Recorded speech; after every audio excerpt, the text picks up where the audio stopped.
Ճանապարհը բացեք նոր ներկայացրեք։ Կարելի է խոսել, այս կառավարության հետ միայն այս ձևով կարելի է խոսել։ Նայրիտի մի քանի տասնյակ աշխատակիցներ այսօր կրկին փակել էին գործարանի հարակից փողոցն ու պահանջում էին հուլիսից չվճարված աշխատավարձը։ Գործարանի արհմիության տվյալներով աշխատավարձի պարտքը 200 միլիոն դրամից ավելի է։ Նայրիցիները նոյեմբերին էներգետիկ ենթակառուցվածքների ու բնական պաշարների նախարարությանն էլ էին դիմել, սակայն հարցը չէր լուծվել։ Մեկ անգամ չէ նաև, որ ճանապարհ են փակում։ Հուլիսի ամսվանը մենք այսօր ստորագրել ենք, որ հələ պետք է ստանանք։ Ինչ ճիշտն է, մի հատ անի աշխատավարձ են տվել, բայց ընդամենը մի այլ չեն տվել։ Թղթերը ստորագրել ենք 2-3 աշխատանքային օրվա ընթացքում պետք է նստի։ Մնացածը հələ հարցական է։ Այստեղ նյութեր կան, բայց հունավտանգ, գրտեհավտանգ, հունավոր նյութեր կան։ Իմ այդ նյութեր տասնյակ տոնաներով նյութեր կան, այդ նյութերը ումը թողնենք մենք դուրս գանք։ Մարդկանց պահել են դրա համար, որպեսզի հսկողություն իրականացնեն։ Մարդիկ աշխատում են նորմալ, գալիս են իրան ժամով գալիս, ժամով գնում են։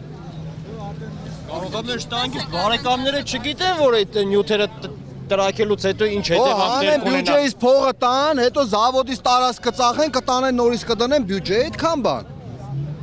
Մենք ոչ թե խուլիգան ենք, ոչ էլ եսի ինչ ենք, ոչ էլ գալի ողորմություն ենք ընտրում, մեր փողն ենք ուզում, վերջ, այդքան բան։ Նայրիցիներն ասում էին, փողոց են դուրս եկել վճռական տրամադրվածությամբ։ Այստեղ ժամանած Շենգավիթի ոստիկանության աշխատակիցները մինչդեռ նրանց հորդորում էին հասարակական կարգը չխախտել ու սպառնում բերման ենթարկել։ Այս իրավախախտում է, եթե դու սեն շարունակես, Այդ օրենքով շարժվում եք, օրենքով քիչ է նախարարությունը, բայց փողոց մի փակեք։ Հասկացած եք, դուք այլոց քաղաքացիների ազատ շարժն եք արգելում։ Ոչնդոտում եք, դա արդեն իրավախախտում է ձեր կողմից։ Մեր կառավարությունը, բոլորիս կառավարությունն է։ Բոլորիս կառավարությունն է, որ ում ոնց կարում է հետևը բայ պահում, այսինքն խելոք մարդիկ, մերպես լավ տաղեքը նամուսով ստիպած էլ մեզ էս քայլերի։ Դա ձեր մեր կառավարության շնորհքն է։ Այդուամենայնիվ մոտ 1 ժամ անց ոստիկաններին հաջողվեց փողոցն աստիճանաբար բացել ու քննարկումը գործարանի տնօրեն Ռուբեն Սաղաթելյանի աշխատասենյակ տեղափոխվեց։ Տնօրենը սակայն լրագրողներին թույլ չտվեց իր սենյակ մտնել, նշելով, որ սա իրենց ներքին հարցն է։ Նայրիցիներից շատերը քննարկումից հիասթափված էին դուրս գալիս, քանի որ տնօրենը աշխատակիցներին խորհուրդ էր տվել սպասել գործարանի գույքի վաճառքին։ Դա կարող է տևել 2-3 տարի։ Օրինակ մեր Քիմպրոմի պատմությունը, որ սա Հայաստանի պարզ է։ Ժամանակ շահելու ինչ-որ մի բանի խնդիր է։ Հիմնական նույն բաներն են ասում։ Նորություն ոչ մի բան չկա։ Ժամանակի խնդիր ձգձգել։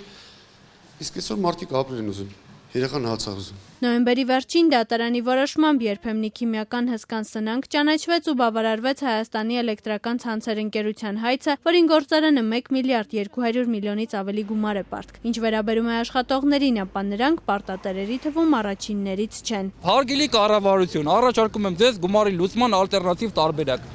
250-ից 300 հոգի ոստիկանության հանձնակազմը եկել իրենց մեքենաները, վայրել են վառելիք, մարդկանց աշխատանքից ուրիշ տեղից կտրել են, բերել են։ Դրանց գումարը վերցրեք, տվեք մեզ գումարը կազմում է $86,000 ամսական կտրվածքով։ Գործարանի 260 աշխատակիցները չգիտեն, թե դեռ ինչքան ժամանակ այստեղ կաշխատեն, թեև սնանկությանը Նայրիտի վերագործարկման հարցը դեռ օրակարգում է։ Կառավարությունը գործարանը վերագործարկել ցանկացող ներդրողների համար մրցույթ է հայտարարել մինչև հունվարի 20-ը։ Հենց սնանկացումն է այն մեխանիզմը, որը հնարավորություն է տալիս խթանելու ներդրողներին, եթե այդպիսիք կան, որպիսի գան եւ ներկայացնեն առողջացման ծրագիր։ Օրերս ազգային ժողովում հայտարարել էր կառավարության աշխատակազմի ղեկավար նախարար Դավիթ Հարությունյանը, արձագանքելով այն մտահոգություններին, թե սնանկությունից հետո գործարանն այլևս չի աշխատի։